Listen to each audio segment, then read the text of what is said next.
One day, everything stands strong. The next day, it's gone.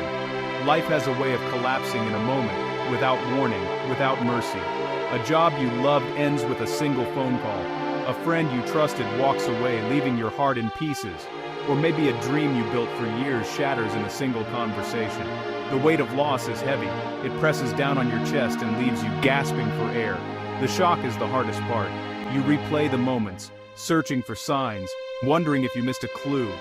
The world you built, brick by careful brick, now lies in ruins.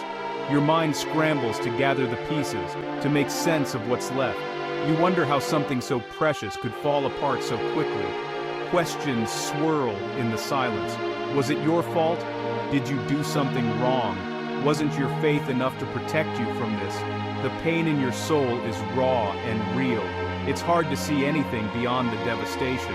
But even in the rubble, a quiet hope can begin to rise. This is not the end of your story. The collapse, though crushing, may hold more meaning than you can see right now. Heartbreak after a life of faithfulness can feel like betrayal. You tried to do everything right. You prayed, you trusted, you obeyed, you looked for God in every moment, yet here you are, standing in the ruins. It feels unfair. If anyone deserved a miracle, surely it was you. You're not alone in these feelings. Many heroes of faith have walked this path. Job, who lost everything, was called blameless and upright. Joseph's faithfulness led him into a prison, not a palace, at least at first. Faith does not always shield us from loss. Sometimes it is the very thing that strengthens us to endure it. Loss is more than disappointment. It is disorientation. Your heart aches for what was, and for what you hoped would be. You look back and wonder if you missed a step, if you prayed the wrong prayer or made the wrong move. Guilt and confusion become unwelcome companions. But let this truth settle: deep faithfulness does not guarantee a pain-free life. Faithfulness means trusting God, even here, even when the answers are silent and the path is unclear. It is not a sin to ask God, why? When everything crumbles, your questions spill out, raw, desperate, honest. God is not offended by your doubt or your anger. He welcomes your questions, your tears, your cries in the night. In fact, God invites us to bring all of ourselves to Him, even when we are broken. In the Psalms, David pours out his confusion and pain. How long, Lord? Will you forget me forever? God never scolds him for asking. Jesus himself cried out on the cross, my God, why have you forsaken me? If the Son of God can question, so can you. You are not being punished for your pain. You are not less spiritual because you have questions. God does not turn away from you because your faith has cracks. He draws closer. He listens. He holds you even when you cannot feel His arms. So bring your honest heart to God. He can handle your doubts and your heartbreak. He is big enough for your questions. Sometimes, God lets what we built fall apart because it cannot hold what He wants to give. Unless the Lord builds the house, the builders labor in vain. God, like a wise contractor, inspects our foundations. If He finds weakness, He does not decorate the cracks. He repairs them. He knows that a faulty foundation cannot bear the weight of His blessings. You may feel that your whole world is being torn down, but perhaps God is saving you from future collapse. Imagine a builder discovering that a house sits atop shifting sand. He must dig down, remove what is unstable, and lay a new, solid base. This process is loud, messy, and painful, but it is the only way to ensure the house will stand.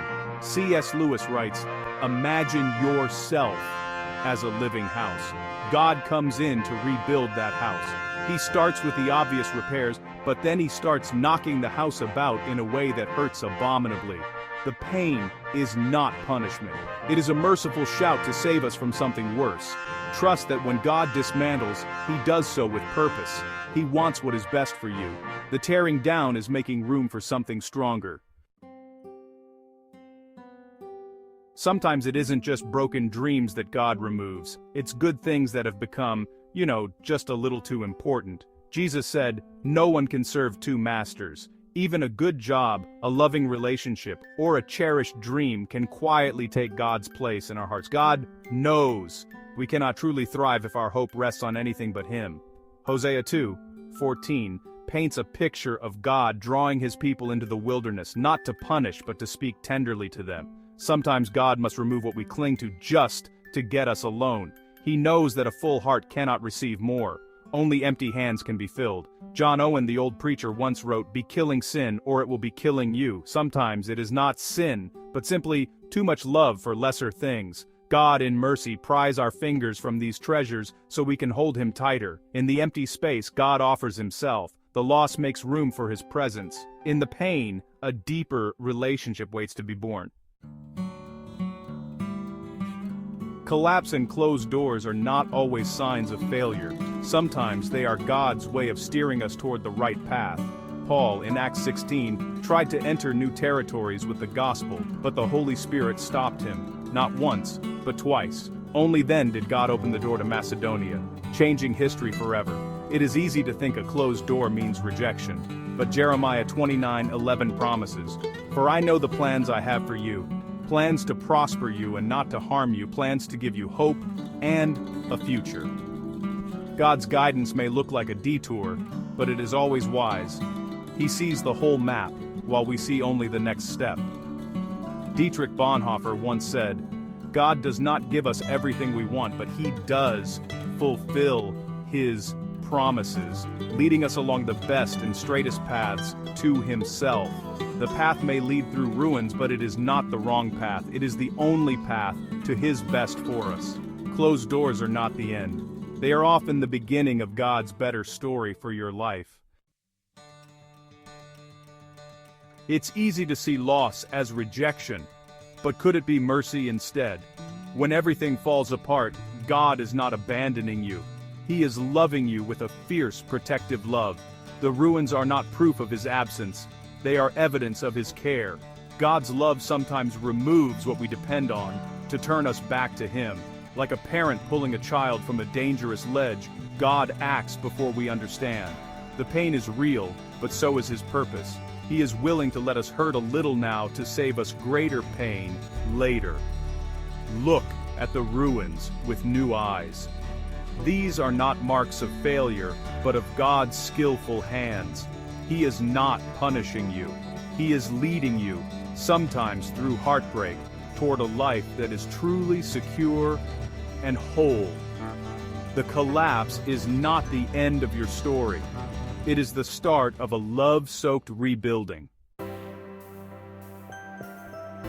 Romans 8:28 promises, "And we know that in all things God works for the good of those who love Him." All things, even the broken ones, even the things you would never have chosen. God is not finished with your story. He is building something beautiful from the rubble. Hope rises when you choose to trust Him in the ruins. The pain is real, but so is God's promise. He is the master builder, and not one tear is wasted. Every loss, every closed door, every shattered dream is a brick in the new thing He is making. Dare to believe that something better is coming. Declare your hope, even when your heart trembles. Let your story of survival become a light for others lost in darkness. Point them to the builder who never fails. Choose trust. Choose hope. Even now, God is building. And what's next is better than what has fallen apart.